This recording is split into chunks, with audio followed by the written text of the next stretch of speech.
I stood on the driveway at 17. I had one small bag. I had $57. The air was cold and damp. My mother's voice echoed in the dark. "You'll be back begging within a month." Those words were meant to break me. Instead, they became my foundation. My parents always dictated my path. They assumed I would crumble.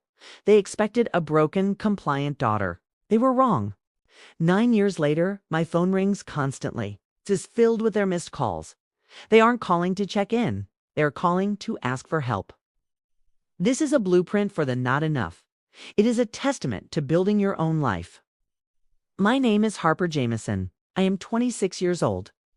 To understand the present, we must go back. It started on a Thursday evening. I was 17 and suffocating. The spring night held a winter chill. Daylight stretched long with new possibilities. I sat at our formal dining table. The silence was heavier than the meatloaf. The meatloaf was, as always, overcooked. My heart hammered against my ribs. I took a deep, shaky breath. I finally spoke my truth. I refused the university they chose. I wouldn't be a corporate pawn. I enrolled in a local trade program. I chose construction and design. I tried to sound calm and confident. My voice had a slight tremor.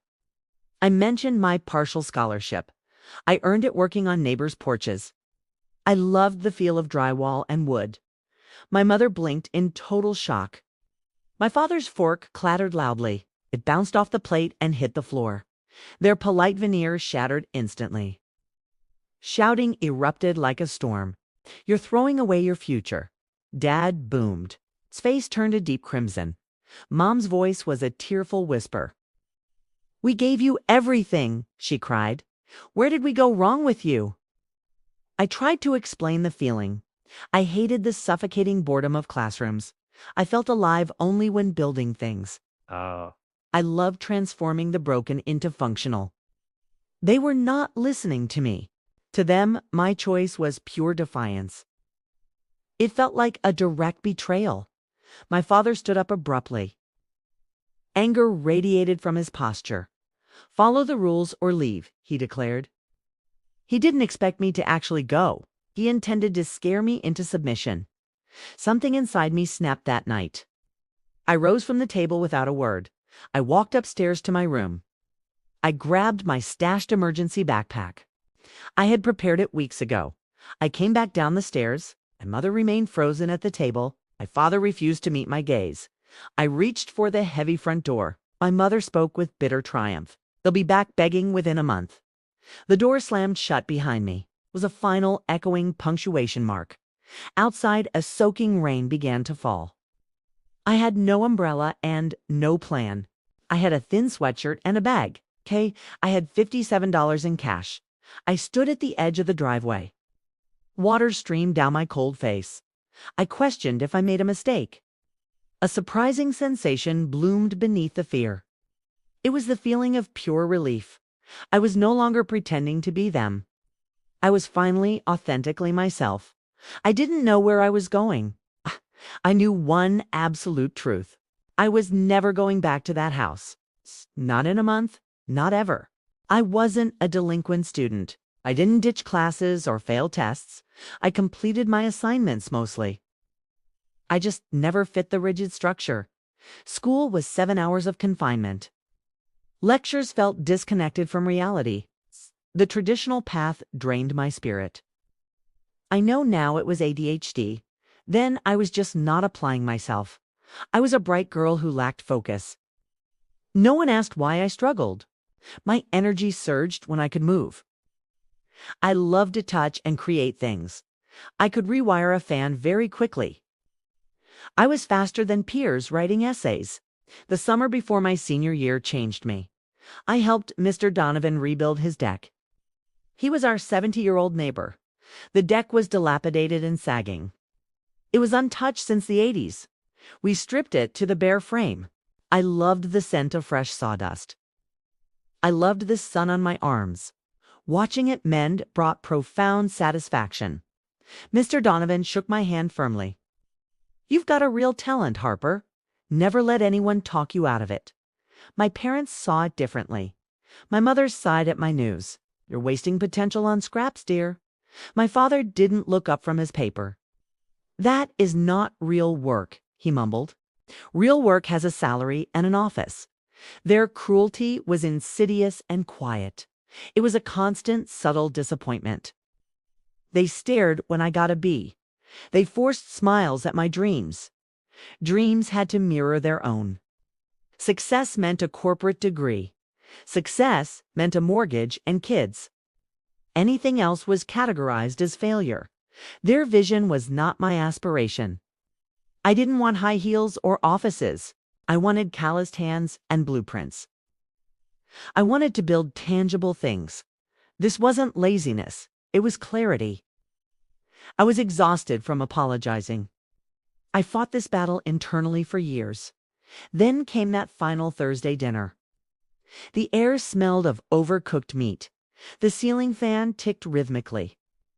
My father droned about quarterly earnings. He talked about new leadership and cuts. My mother nodded with weary eyes.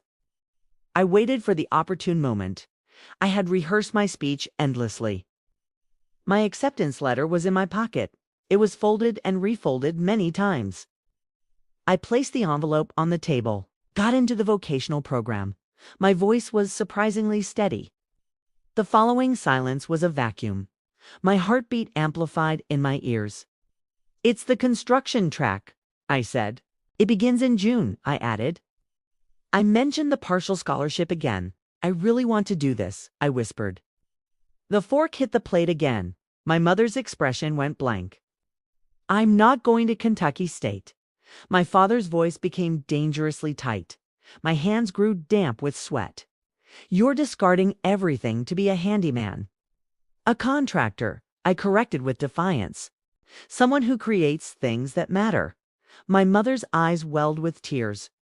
Is this our reward for our sacrifices? I fought to maintain my composure. You gave me a home on conditions. I want to build my own life. My father pointed to the front door. Then go live it, he shouted. You are entirely on your own. I didn't hesitate for a second.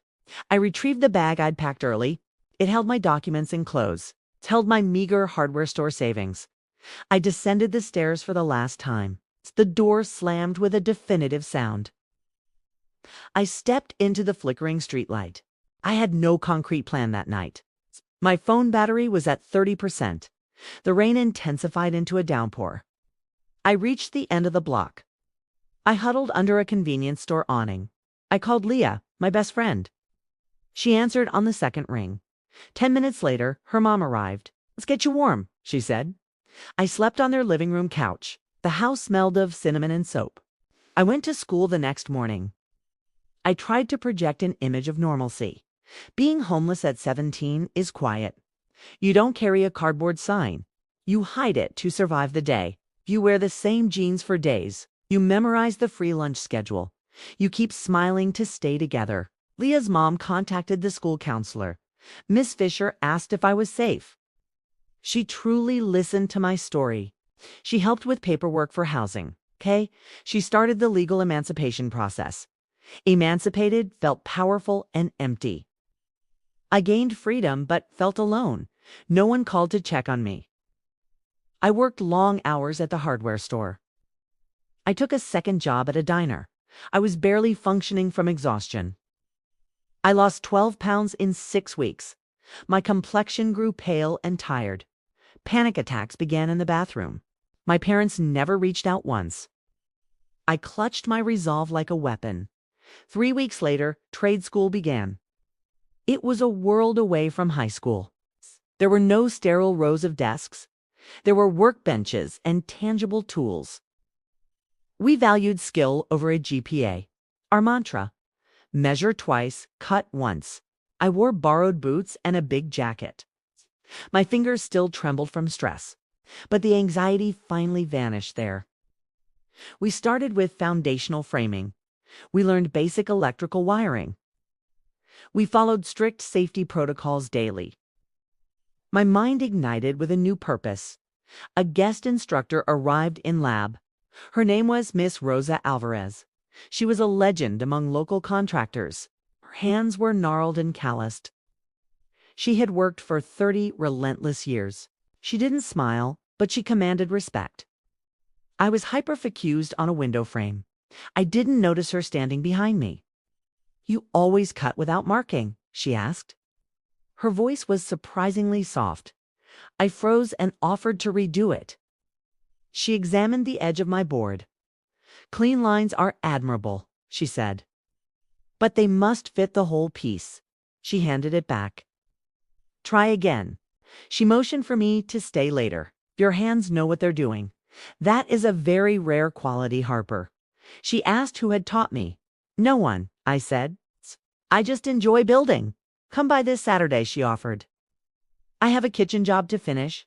You'll get dirty, but you'll learn." Saturdays became my entire life. I worked alongside Miss Alvarez. We built custom cabinets and tiles. We did comprehensive bathroom renovations. She taught me to discern slopes by touch. She taught me to align tiles perfectly. She taught me true professionalism. I wasn't a runaway to her. I was an aspiring young colleague. I pursued my certifications very early.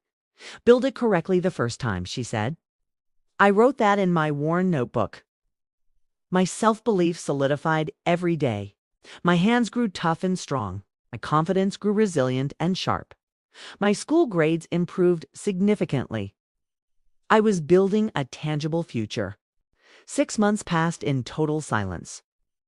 Then my mother sent a text message. There was no hello or how are you. "The door is open if you adhere. Adhere to the rules," she wrote. She wanted the surrender of my voice. She wanted to win her daughter back. My father left a voicemail a week later. His voice was flat and very rehearsed. "It's not too late to rectify this. Enroll at State and get on track." They didn't ask where I was living. They didn't ask if I was safe. Their messages weren't about my life or about their public image. They wanted the appearance of victory. I didn't reply to their messages. Sometimes I questioned my own heart. Was I being too cold to them? But frightened parents don't abandon kids. They don't maintain months of silence. I was safeguarding my newfound peace. Their silence after I left was loud. It was the cage I had escaped. I chose to let this silence persist. One dismal afternoon, something happened. I had just finished a demanding shift. Mud clung to my heavy work boots. I shared a small, peeling apartment. The fridge hummed an off-key tune. There was a knock at the door. I opened it and my breath hitched. My mother stood in the hallway. She looked smaller than I remembered. Her coat hung loosely on her frame. She asked to come inside the room. She surveyed my mismatched furniture. She looked at my second-hand mugs. Silent judgment hung in the damp air. We exchanged awkward, superficial talk. She asked about work and my health. Then she cleared her dry throat. "Your father was overlooked for promotion. Things are quite strained financially. We could really use some assistance." I blinked in total disbelief. There was no apology for the past, no acknowledgement of a long chasm. It's just a raw and unvarnished need. Their door opened because theirs closed. I stood there in complete silence. I spoke with unwavering firmness. "I am building my own life now. I have nothing extra to offer you." She stared with unreadable eyes. She nodded once and walked out. "No, I'm proud of you," was said. "No, you've truly grown," was offered. I was finally set completely free. I sank onto the edge of my bed. Mostly, I felt a strange hollowness. For days, the same questions plagued me. Was I being cruel to my mother? Was I transforming into them? I remembered the lonely nights on couches. I remembered the worn and dirty jeans. Their love came with invisible strings. When I severed them, they vanished. My roommate Jess noticed my mood. She invited me to a study group. I met Maya, a psychology student. She was gentle and very empathetic. I shared fragments of my past life. Maya said something I will always carry.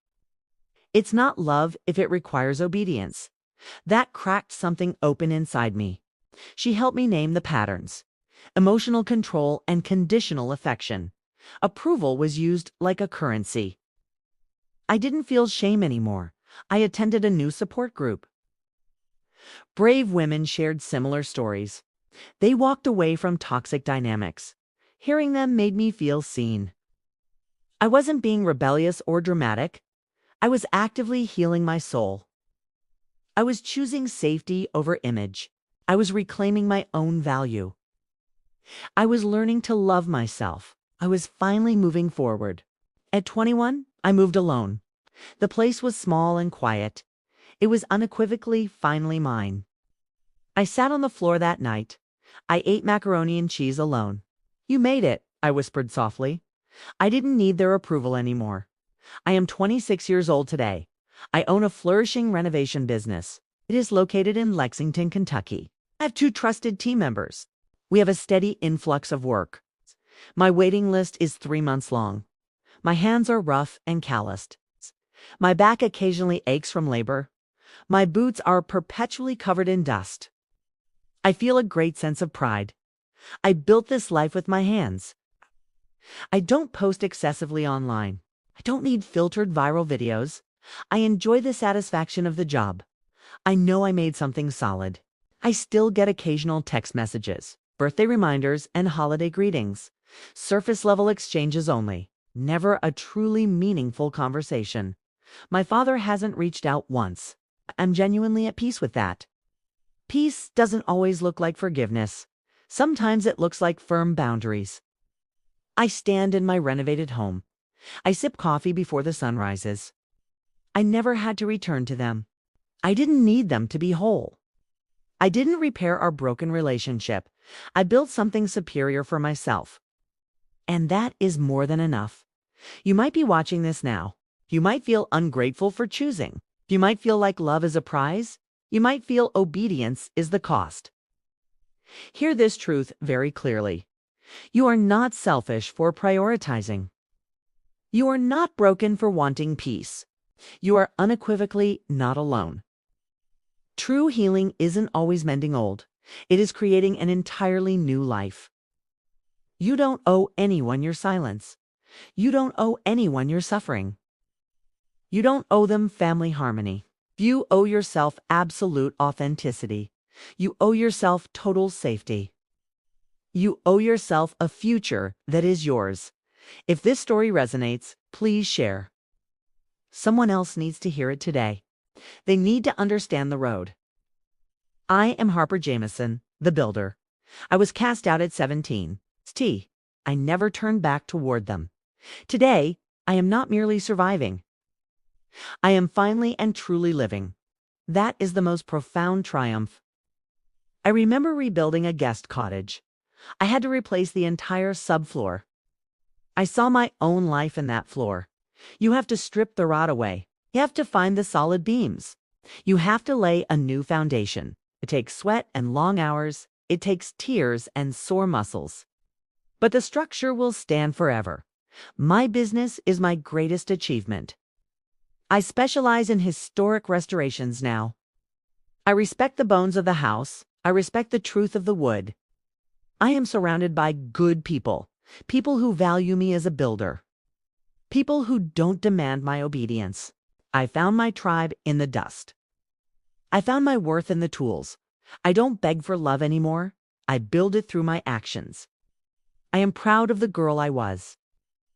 The girl with $57. She was braver than she knew.